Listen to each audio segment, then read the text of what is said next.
이런 글이 하나 소개되어졌습니다. 글쓴이가 시골에서 살 때 굉장히 가난하고 형편이 어려운 가운데 살게 되어졌는데, 부모님은 농사를 지으면서 자기 자녀들을 그렇게 돌보고 키웠다는 거죠. 근데 이 아버지는 굉장히 책임감이 있고 또 생활력이 있고 또 자녀들을 아주 자상하게 돌보는 그런 아버지셨다는 거예요. 그래서 농사를 지으면서도 한 번도 쉬는 날이 없이 일했고, 농한기가 되면, 농사를 지을 수 없는 시기가 되어지면 도시로 나와서 그렇게 또 일용직 근로자로 그렇게 돈을 벌어서 가족들의 생계를 부양하는 그런 아버지셨다는 거죠. 전 조금 생활에 보탬이 되고자 그 당시에 빚을 조금 얻어서 소를 한 마리 샀다는 거예요. 지금도 소가 비쌉니다마는 뭐 이 지은이가 몇 살인지는 모르겠지만 뭐 3, 40년 전 되지 않았겠어요? 그랬을 때도 역시 소가 비쌌겠죠.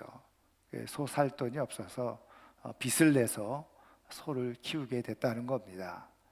그래서 몇 개월 정말 온 식구들이 기쁜 마음으로 그 소를 키우게 되어졌는데, 어느 날 그 소가 없어져 버리고 만 겁니다. 이게 도둑을 맞은 건지 아니면 소가 그냥 나가버린 건지, 그래가지고 그 소식이 알려지자 동네에서, 그동안 동네에서도 많이 이렇게 인정을 받던 아버지여서 동네 사람들이 다 들로 산으로 그냥 이 소를 찾아 나섰다는 거예요. 근데 결국은 소를 찾지 못했습니다. 근데 며칠이 지나고 나서, 그리고 나서 경찰서에서 연락이 온 겁니다. 소 도둑을 잡았다는 거죠. 그러니까는 소를 누가 훔쳐간 것이었던 겁니다.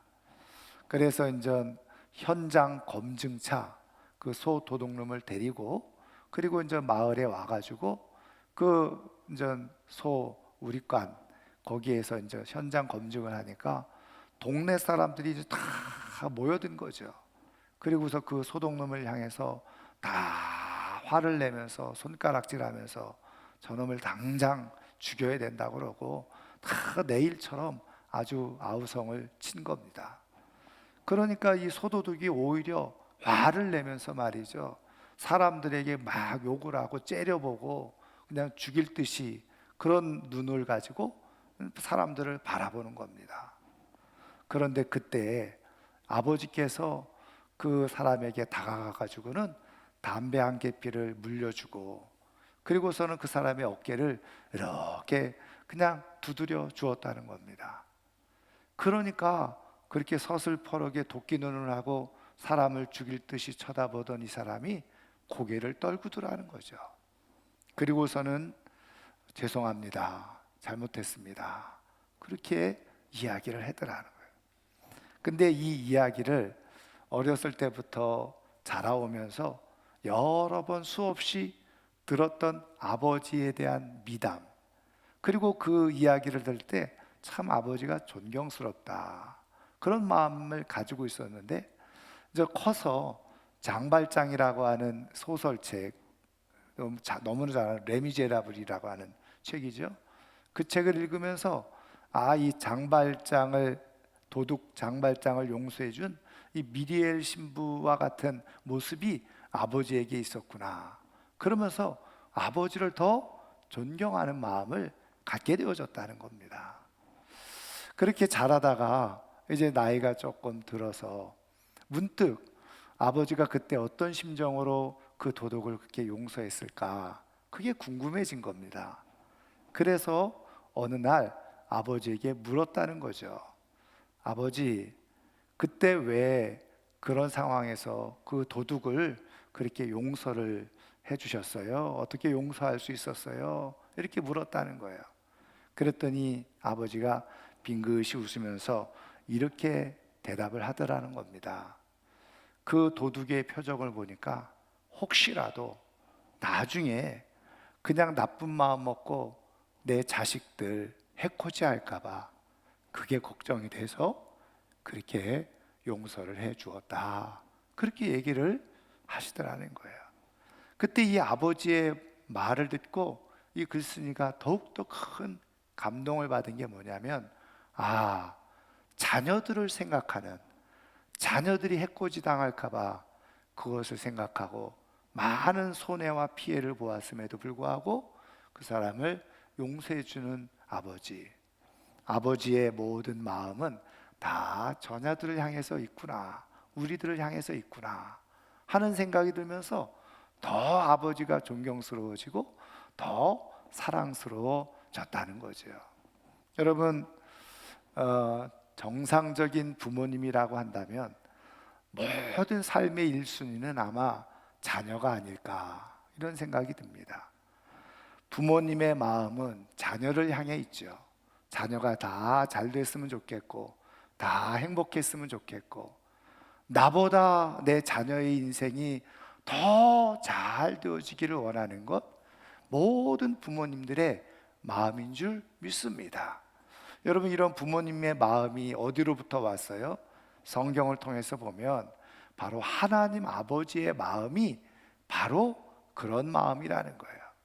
사실 이 땅의 정상적인 모든 부모님의 마음은 어쩌면 하나님으로부터 주어진 마음일 거예요. 여러분, 성경을 통해서도 하나님께서 그래서 우리에게 하나님의 마음이 어떤 것인지를 끊임없이 보여주시고 나타내 주시고 말씀해 주시는데, 역시 우리 하늘 아버지 하나님께서도 자녀된 우리들의 삶이 더 좋은 삶으로, 행복한 삶으로, 복된 삶이 되기를 원하시는 것이 바로 우리 하나님 아버지의 마음이고 뜻인 줄 믿습니다. 그래서 하나님은 우리에게 잘 되는 길을 끊임없이 말씀해 주시고 그리고 약속해 주고 계세요. 그러면 하나님의 그 섭리 속에서 우리들이 잘 되는 길을 하나님은 어떻게 예비해 놓으시고 어떻게 말씀해 주고 계시는가?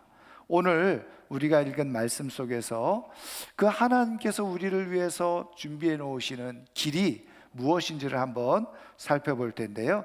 자, 오늘 우리가 읽은 말씀은 잘 알고 있듯이 예수님께서 십자가에서 죽으시면서 자신의 육신의 어머니였던 마리아를 그 제자 요한에게, 오늘은 그 이름이 나와 있지는 않죠. 근데 이 요한복음을 기록한 사도 요한이라는 것을 뭐 다 알고 있으니까 요한에게 자신의 육신의 어머니를 부탁하는 거예요.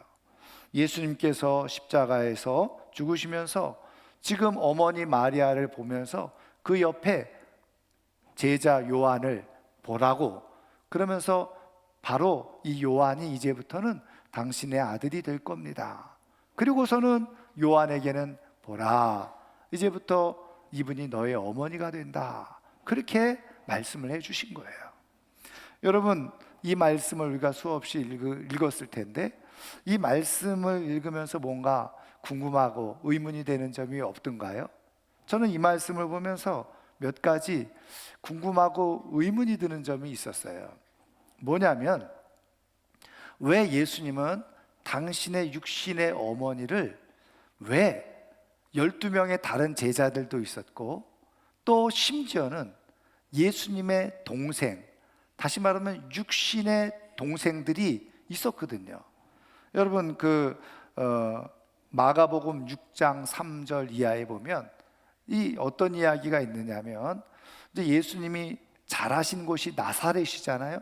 그 나사렛에 예수님이 가셔서 말씀을 가르치려고 하니까 나사렛 동네 사람들이 이 예수님을 보면서 그가 요셉의 아들 목수 예수 아니냐, 그러면서 그의 동생 야고보, 요셉, 유다, 시몬, 그 동생들도 있고 누이들도 있지 않느냐, 이러면서 예수님의 동생들을 열거하는 그런 내용이 기록되어져 있어요. 여러분, 거기에 대표적으로 첫 번째 동생인 야고보는 사도행전 15장을 읽어보면 초대 예루살렘 교회의 대표 역할을 했었죠. 우리 성경에 야고보서를 기록한 사람이 예수님의 육신의 동생 야고보였어요. 그리고 그 셋째 동생 유다도 유다서를 기록해 놓았죠. 여러분, 이 동생이 4명이나 있었어요. 남동생이. 그리고 또 다른 제자들, 요한 외의 제자들, 요한 포함해서 12명이나 있었습니다. 그런데 왜 유독 그 상황 속에서 요한에게 콕 집어서 요한에게 어머니 마리아를 부탁하시고 맡기셨냐는 거죠. 여러분, 요한이, 다른 제자들은 다 예수님이 십자가에 잡혀서 죽으실 때 도망갔고 요한만 그 곁에 있었기 때문이었다라고 생각할 수도 있어요. 맡길 사람이 없었으니까 요한에게 맡겼지 않았을까, 이렇게 생각할 수도 있죠. 물론 그게 틀린 생각은 아닐 거예요. 그런데 여러분, 예수님은 십자가에서 죽으실 걸 이미 다 알고 계시죠. 지금 이 십자가에서 죽기 바로 하루 전에 어떤 일이 있었습니까? 마가의 다락방에서 모여서 마지막 만찬을 하셨잖아요. 거기서도 예수님은 곧 십자가에서 죽으실 것을 예고해 주시고 말씀해 주셨단 말이에요. 그러면 그것에 대해서 정확하게 확실하게 알고 계셨던 예수님이었다면, 여러분, 왜 그때 꼭 요한에게 어머니 마리아를 부탁하셨어야 됐어요? 그 전에라도 그냥 다른 제자들, 가장 어떻게 보면 총애하고 사랑했던 베드로에게, 아니 이제 내가 십자가에서 죽게 될 텐데 내 어머니를 야 베드로야 부탁한다, 그렇게 얼마든지 말씀할 수 있는 것 아니겠어요? 아니면 말씀드린 것처럼 자기 동생들도 있었어요. 그럼 동생들에게 야 내가 이제 죽게 되는데 야 아우들아 어머니 잘 좀 부탁한다, 이게 지극히 정상적인 것 아니었어요? 그러니까 꼭 십자가에서 죽기 전에 그렇게 말씀하실 필요 없이 하루 이틀 전에 얼마든지 동생들이나 제자들에게 말씀하셨을 수도 있을 거예요. 그런데 그렇게 하지 아니하시고 요한을 꼭 집어서 요한에게 말씀하신 거예요. 여러분, 그러면 요한이 뭔가 예수님에게 믿을 만한 사람이었지 않았나? 이렇게 또 생각할 수 있지 않겠어요? 근데 여러분, 요한이 정말 그렇게 믿을 만한 사람이었을까요? 여러분, 요한에 대해서 예수님께서 별명을 붙여주셨어요. 어떤 별명을 붙여주셨냐면 마가복음 3장 17절에 보면 이 요한하고 그의 형제였던 야고보를 향해서 너희들은 보아너게다, 이렇게 이름을 붙여주셨어요. 별명을 붙여주신 거예요. 여러분, 보아너게란 뜻이 뭐라고요? 우레의 아들, 천둥의 아들, 그런 뜻이에요. 그 얘기는 뭐냐면 이 야고보와 요한의 성격이 아주 안 좋았다는 거예요. 다혈질적이었다는 거죠. 여러분, 그것을 어디에서 알 수 있느냐면 누가복음 9장 51절 이하에 보면 어떤 내용이 나오냐면, 이제 예수님께서 갈릴리에서 예루살렘으로 가시는 길에 사마리아 지역을 통과하는데 사마리아에 있는 어느 동네에 들어갔더니 동네 사람들이 다 예수님을 거절하는 거예요. 거부하는 거예요. 그러니까는 이때 요한이 화가 나가지고 뭐라고 얘기를 하냐면, 주님, 하늘을 향해서 불을 내려서 이 사람들 다 불태워 없애버려야 되지 않겠습니까? 이렇게 얘기를 해요. 그러니까 이 요한이, 그때 물론 예수님은 요한을 책망하셨습니다마는 그 정도로 요한은 어떻게 보면 불같은 성질을 가지고 있었던 사람이었습니다. 게다가요, 여러분, 요한은 또 어떤 사람이었냐면 아주 야심가였습니다. 야망가였어요. 그래서 물론 성경에는 두 가지로 표현을 하고 있습니다마는 그 야고보와 요한의 어머니가 예수님에게 부탁했다는 성경도 있고, 아니면 야고보와 요한이 직접 예수님에게 부탁했다고 하는 구절도 있는데, 예수님이 왕이 되시면 저희들을 예수님 좌우편에 권력자의 자리에 우리를 좀 앉혀주십시오, 그렇게 직접적으로 요청하는 사람이 바로 요한이었어요. 여러분, 우리는 요한복음과 요한 1서, 2서, 3서, 요한계시록을 썼기 때문에, 그리고 또 요한 1서를 읽어보면 사도 요한이 얼마나 사랑의 모습을 가지고 있는지, 요한이 굉장히 부드럽고 사랑의 사람인 것처럼 우리는 이미지가 바뀌어져 있지만, 사실은 이 요한은 굉장히 난폭하고 불같은 성질을 가지고 있었고 아주 야심이 있었던 그런 사람이었던 거예요. 여러분 같으면 그런 사람에게 그 소중한 어머니를 부탁할 수 있겠습니까? 그런 불같은 성질을 가지고 어떻게 보면 괴팍한 성격을 가지고 있는 사람에게 어머니를 맡겼다가 어머니가 무슨 수모를 당할 줄 알고 그런 사람에게 맡기겠습니까? 그러니까 어떻게 보면요, 이 요한에게 예수님이 이 육신의 어머니를 이렇게 맡기는 거는 이게 말이 전혀 되지 않는 것 같이 보여요.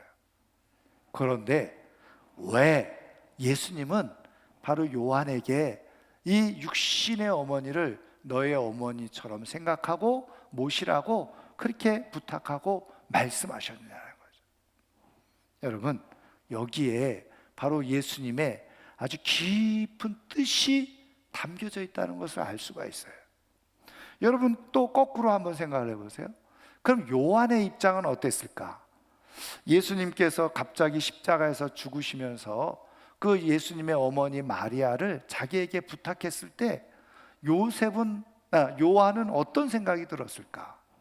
여러분, 야, 역시 예수님은 나를 좋아하시나 봐, 날 사랑하시나 봐, 야, 나를 인정하시니까 이렇게 돌아가시면서 어머니를 나한테 맡기지, 이런 생각을 했을까요? 물론 그런 생각도 있을 수도 있을 겁니다. 그런데 사실은요, 이 예수님의 어머니를 내 어머니처럼 모신다는 것도 사실은 부담스러운 일이었을 거예요. 어려운 일이었을 겁니다. 여러분, 이것도 쉽지 않은 일이었겠죠. 앞서 말씀드린 것처럼 예수님에 대해서 요한도 다 알고 있었잖아요. 왜 다른 제자들한테 안 맡기고 왜 나한테 맡기는 거야? 아니, 동생들도 있는데 왜 나한테 그런 짐을 떠맡기지? 이런 생각도 할 수 있지 않겠어요? 나쁘게 생각하면. 게다가 앞서 말씀드린 것처럼 요한은 야심가였어요. 지금까지 예수님을 따라온 이유 중에 하나는 뭐냐면, 예수님이 왕이 되면 자기네들도 한 자리 할 거라고 기대하고 왔는데, 예수님이 왕이 되시기는커녕 지금 어떻게 해요? 십자가에서 죽고 계시잖아요. 아니, 예수님이 뭔가 조금 힘 있는 자리에 가면 예수님께서 야, 내 어머니 좀 부탁한다, 그러면은 뭔가 나중에 바랄 보상이라도 있으니까, 그래, 내가 예수님 어머니 잘 모셔야지, 그러면은 아마 나중에 왕이 되시면 뭔가 큰 상을 주지 않을까, 이러면서 기대라도 하고 뭐 그냥 울며 겨자 먹기식일지 모르지만 예수님의 어머니를 모실 수 있는 것 아니겠어요? 그런데 지금 그런 상황도 아니에요. 마치 끈 떨어진 갓처럼 뭐 예수님이 지금 죽어가고 계시잖아요. 더 이상 예수님에게 희망이 없는 상태예요. 그리고 자신의 인생도 불안정한, 불확실한 인생이 되어지는 거예요. 모든 것을 버려두고 예수님을 따랐는데 예수님은 지금 왕이 아니라 십자가에서 죽어가시는 거예요. 그리고선 어떻게 해요?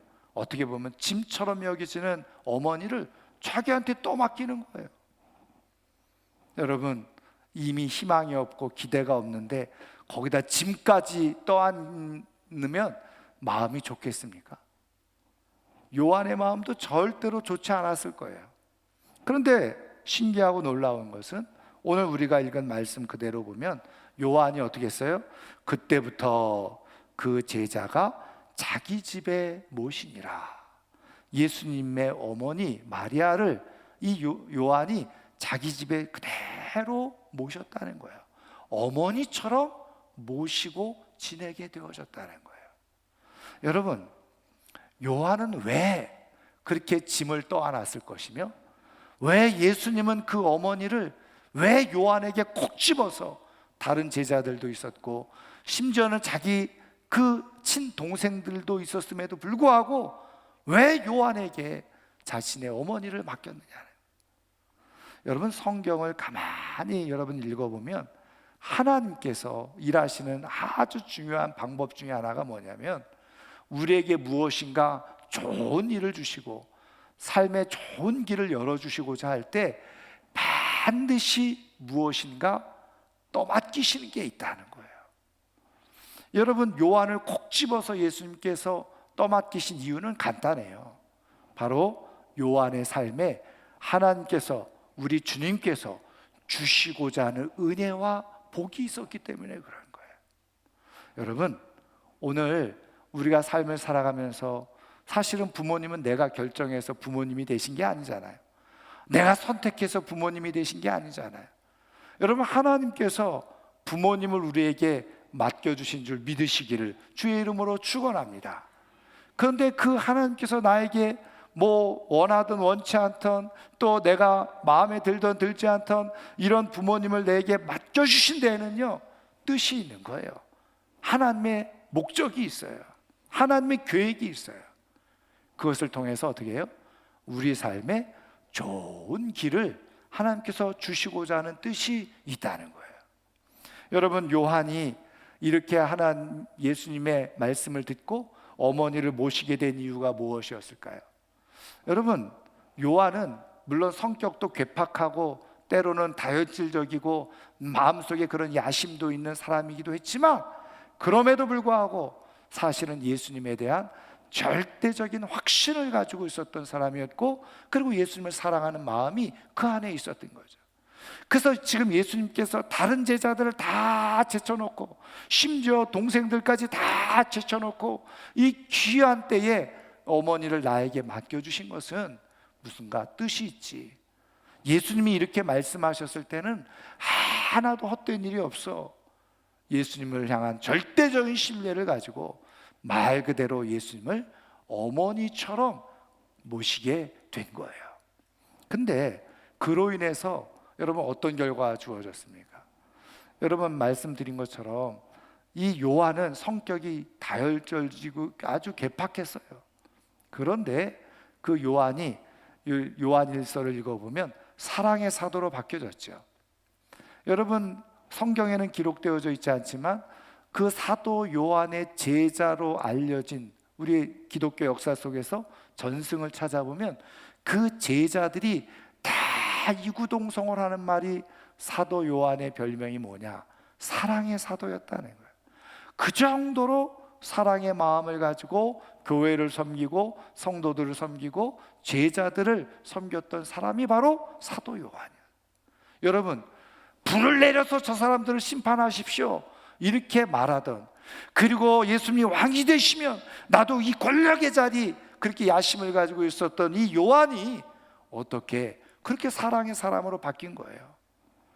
여러분, 가장 큰 이유는 예수님께서 십자가에서 죽으시고 부활하신 이후에 성령의 은혜를 받고 나서 예수님이 도대체 가지고 있었던 사랑이 무엇인지를 깊이 경험하고 깨닫게 되어졌죠.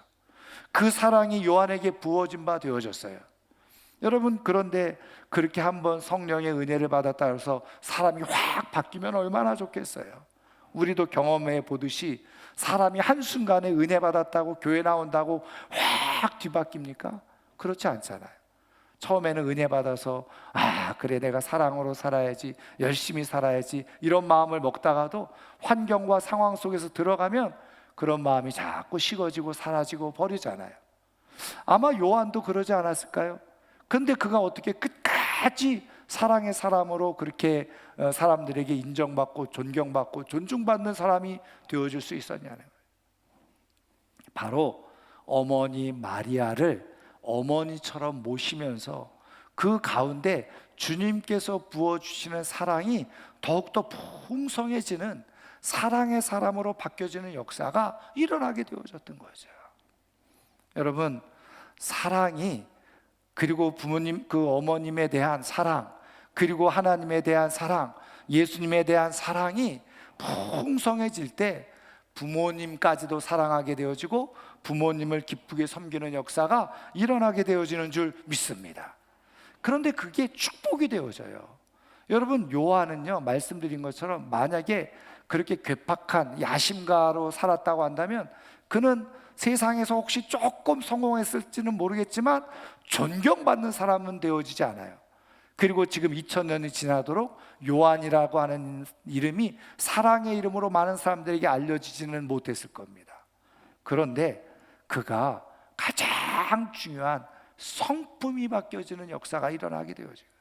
여러분, 하나님께서 우리에게 주시는 가장 큰 은혜 중에 은혜, 축복 중에 축복이 뭔지 아세요?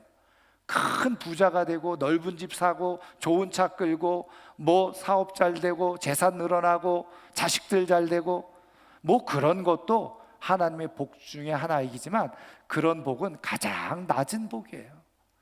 그럼 진짜 복은 뭔지 아세요?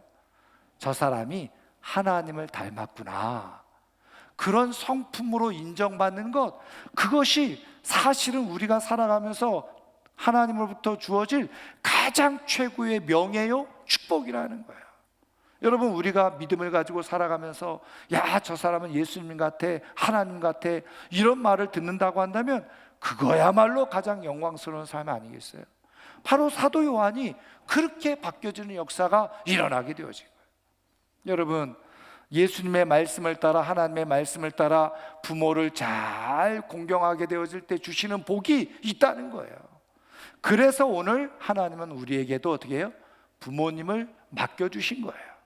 왜? 부모님을 잘 섬기게 될 때 우리에게 변화가 일어나고 그것이 우리에게 축복의 열매가 되어지고 존중받는 인생이 되어지는 역사가 일어나기 때문에 그렇죠. 여러분, 요한이 받은 복은 그것으로 그치지 않아요. 여러분, 12명의 제자 중에 가장 오래까지 살았던 제자가 사도 요한이었어요. 여러분, 마지막 책 요한계시록이 있죠. 이제 역사가들이 연구를 했어요.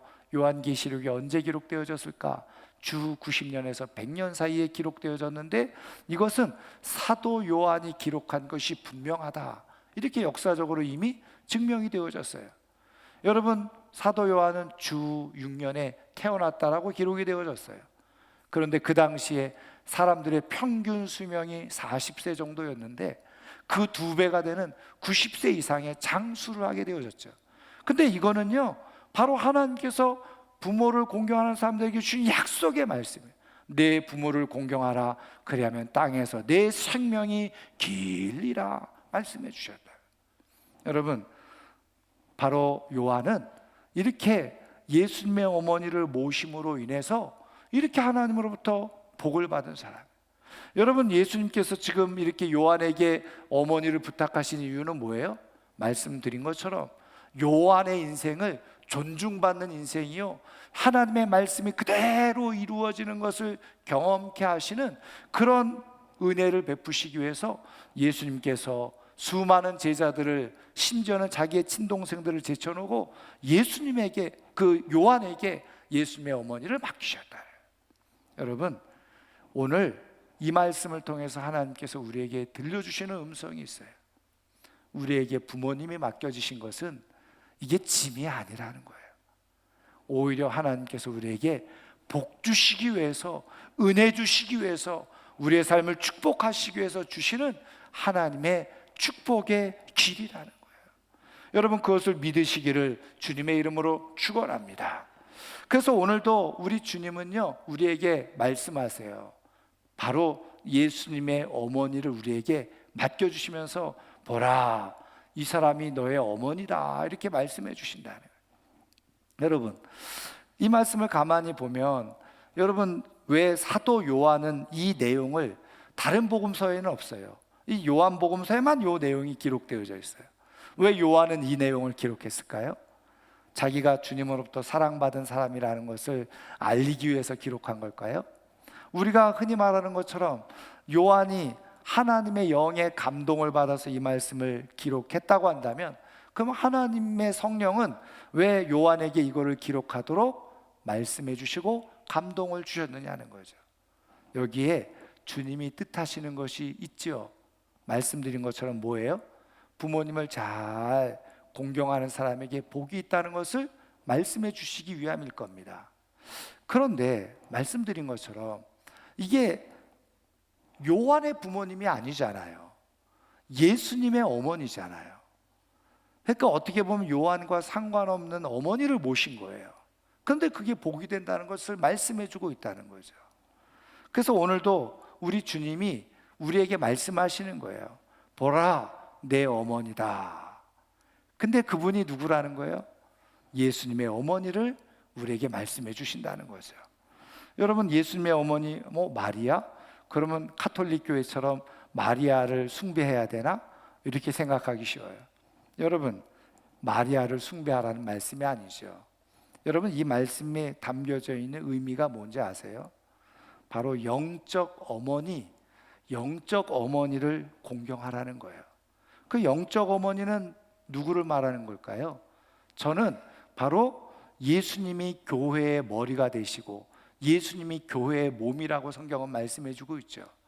그런데 그러면 정말 이 예수님의 부모님, 어머니는 누구냐? 저는 오늘 교회, 주의 몸된 교회가 있기까지 교회를 섬겨 오신 교회의 어른들, 그분이야말로 바로 예수님의 어머니요, 예수님의 아버지요, 예수님이 맡겨주시는 그런 어른들이라는 거예요.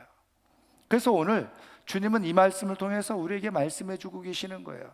너희 육신의 어머니도 잘 공경하는 게 필요하지만 육신의 어머니가 계시지 않는다 그래서 나는 이제 공경할 사람이 없어, 그게 아니라 오늘 주님은 공경할 사람을 우리에게 또 맡겨주신다는 거예요.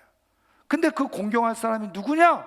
바로 주의 몸된 교회가 있기까지 교회를 세우고 교회를 위해서 헌신하고 눈물을 쏟고 기도하고 세워왔던 교회의 어른들을 어머니처럼 아버지처럼 섬기라는 거예요. 여러분, 우리 교회가 52년 이렇게 세워져 오는 가운데서 수많은 사람들이 교회에 왔다가 나갔다가 많은 사람들이 들락날락했어요. 그런데 지금까지도 힘들고 어렵고 비가 오고 눈이 오고 바람이 불고 그런 모든 풍상을 겪으면서 오늘 우리 교회가 있도록 자리를 지키신 분들이 있다는 거예요. 오늘 그분들이 우리가 섬겨야 될 어머니요 아버지라고 오늘 주님이 말씀하고 계시는 거예요. 여러분, 육신의 부모님 잘 섬기는 건 기본이고 지금 주님의 몸된 교회가 여기까지 이르도록 정말 힘쓰고 애쓴 분들을 내 부모님처럼 잘 섬기고자 하는 마음을 가질 때 우리 하나님께서는 우리에게 이 말씀을 통해서 우리에게 주시는 것은 뭐냐면 부모님을 섬기듯이 교회의 어른들을 기쁨으로 잘 섬기게 될 때 동일한 은혜와 축복을 주신다라고 말씀해 주고 계시는 거예요.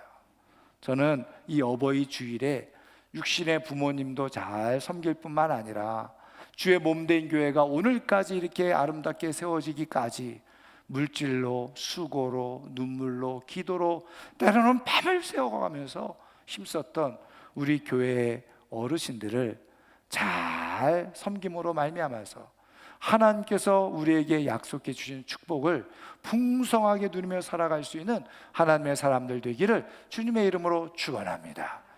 여러분, 예수님에 대한 사랑을 가지고 있는 사람들이 교회의 어른들을 사랑하는 마음을 갖게 되어져 있어요. 말씀에 대한 확신을 가지고 있는 사람들이 교회의 어른들을 소중하게 여기고 귀하게 여기는 마음을 가지고 살아가는 줄 믿으시기를 주의 이름으로 축원합니다. 말씀을 마치려고 하는데요, 제가 부산 성서신학원에서 강의를 하고 있어요.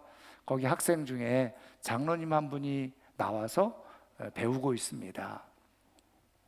근데 이 장로님하고 얘기하다가 어떻게 신앙을 갖게 되셨어요? 제가 이렇게 물으니까 이제 그 장로님의 스토리를 이게 얘기를 하시는 거예요. 그 가운데 자기가 홀 어머니 밑에서 이렇게 자녀들이 정말 어머니 고생하는 가운데서 컸는데 자기는 망난이었다는 거예요. 그 옛날에 벌써 10대 때 노란물 들이고 지금 장로님의 나이가 50대니까 여러분 생각해 보세요. 그 전에 노란 머리 들였으면 요즘도 조금 이상하게 보는 사람도 있지만 그 전에 얼마나 그게 망나니 노릇을 했겠어요. 그렇게 자기가 살았다는 거예요. 그런데 39살 돼서야 복음을 들었다는 거예요. 그리고 교회에 나오게 되어지고 그리고 은혜를 받았다는 겁니다. 그렇게 은혜를 받고 나니까 자신의 살아온 인생이 너무나도 부끄럽고 그리고 무엇보다도 그렇게 고생하던 어머니에게 속을 썩인 게 너무 가슴이 아프더라는 거예요. 그래서 그냥 어머니만 생각하면 눈물이 나오고 통곡이 나오고, 그런데 이제 어머니 이제 예수 믿게 하고 근데 이제 내가 이제 어머니를 잘 모시고 살아야지. 근데 어머니가 돌아가 버리고 만 거예요. 근데 그 어머니가 돌아가시고 나니까 너무너무 정말 후회가 밀려오는 거죠. 그러니까 하나님의 은혜가 있으면 그런 것이 이제 생기잖아요. 그래서 몇 날 며칠 동안 그냥 통곡을 하면서 눈물을 흘리고 하나님 앞에 회개를 하고 자기가 어머니를 잘 못 모셨다고. 그런데 그 마음 속에 그냥 하나님께서 주시는 마음이, 왜 너에게 어머니가 없냐, 장모님이 있지 않냐, 그런 마음을 주시더라는 거예요. 장모님을 이제부터 네 어머니처럼 잘 모시면 된다, 그런 마음이 들더라는 거예요. 그래서 그때부터 장모님을 집으로 직접 모셨다는 거예요. 그리고 어머니처럼 모시게 되는데, 그냥 어머니가 장모님이죠. 그 개줄에 걸려 넘어가지고, 그래가지고 넘어지면서 허리를 다치셨는데 그 다음부터 일어나지를 못하시는 거예요. 근데 그 허리를 못 쓰셔서 거동이 불편한 어머니를 주일이면 들쳐업고 교회에 와서 예배를 드리고, 그리고 어머니를 모시면서 어머니가 가보고 싶다고 하는 곳, 먹고 싶다고 하는 곳 매일 들쳐업고 다니면서 그렇게 어머니를 정말 지극정성으로 모셨다는 거예요. 그 어머니도 몇 년이 지나서 돌아가시고, 그런데 그러면서 자기 마음속에 또 하나 든 것이 뭐냐면, 이제 어머니들이 다, 부모님들이 계시지 않는데 내가 누구를 섬겨야 되나, 그러면서 교회 어른들을 섬기기 시작했다는 거예요. 그런데 이 장로님의 간증이 뭐냐면, 자기가 39살 교회 다니기 전까지 하는 일마다 실패했다는 거예요. 하는 일마다 안 되더라는 거예요. 손해도 많이 보고. 그래서 뭐 얘기 들어보니까 안 해본 일이 없으시더라고. 엄청나게 많은 일을 했는데 그때마다 다 안 되기 시작했다. 근데 자기가 은혜를 받고 교회를 나오기 시작하고, 말씀드린 것처럼 하나님의 은혜를 입어서 장모님을 어머님처럼 모시기 시작하는데, 그때부터 자기의 길이 열려지기 시작하더라는 거예요. 그리고 하는 일이 되어지는 역사가 일어나기 시작하더라는 거예요. 그래서 자기 아들이 하나밖에 없는데, 조금 얘도 끼가 있어가지고, 망나니 끼가 있었는데, 희한하고 놀라운 것은 호주로 공부를 하러 간다고 가더니 거기서 눌러 앉아가지고 예쁜 믿음의 색시까지 얻어가지고 결혼을 해서 자녀까지 잘 낳고 신앙생활 잘하면서 살아가고 있더라고요. 이 장로님이 고백이 그건 거예요. 그래서 어느 날 자기가 하나님 앞에 이렇게, 이분이 매일 그 부인 권사님하고 철야를 한다는 거예요. 그냥 교회에서 주무신대요. 그래서 제가 그랬어요. 목사님을 힘들게 하는 장로님이시라고. 목사님들도 그렇게 못하는데, 하여튼 그렇게 하는데 어느 날 너무너무 은혜가 되고 감동이 돼서 기도하는데, 하나님께서 제 마음, 그 장로님의 마음 가운데 이런 마음을 주시더라는 거예요. 야, 서장로님이신데, 서장로야, 너 정말 수고 많이 했다. 너야말로 진짜 효자야. 내가 너에게 복을 주마. 그런 마음을 자기에게 주시더라는 거예요. 사랑하는 성도 여러분, 하나님이 우리에게 복 주시고자 할 때 하나님은 부모님을 우리에게 맡기셔요. 그리고 오늘 예수님이 말씀하신 것처럼 교회의 부모님을 우리에게 소중하고 존경하도록 우리에게 맡기셔요. 여러분, 이 말씀 그대로 정말 기쁨으로 말씀을 잘 받아서 내 육신의 부모님뿐만 아니라 교회의 부모님도 잘 섬기는 가운데서 하나님께서 우리에게 주시는 은혜와 복을 풍성하게 누리며 살아갈 수 있는 하나님의 사람들 다 되기를 주님의 이름으로 축원합니다. 그래서 이번 주간 중에요, 혹시 마음에 감동이 되시면, 그동안 수고 많으셨습니다, 우리 은퇴하신 장로님들 한번 식사라도 하시고 대접하시고 커피라도 대접하시고, 또 나이 드신 권사님들도 그렇게 한번 섬겨주시면 정말 더 큰 복이 우리 가운데 있으리라고 믿습니다. 여러분, 우리에게 허락된 부모님은 짐이 아니라 축복의 통로예요. 은혜의 통로입니다. 교회의 어르신들은 축복의 통로요, 은혜의 통로입니다. 잘 섬겨서 하나님께서 우리에게 주시고자 하는 은혜 가운데 살아갈 수 있기를 주님의 이름으로 축원합니다. 축원합니다. 오늘 말씀을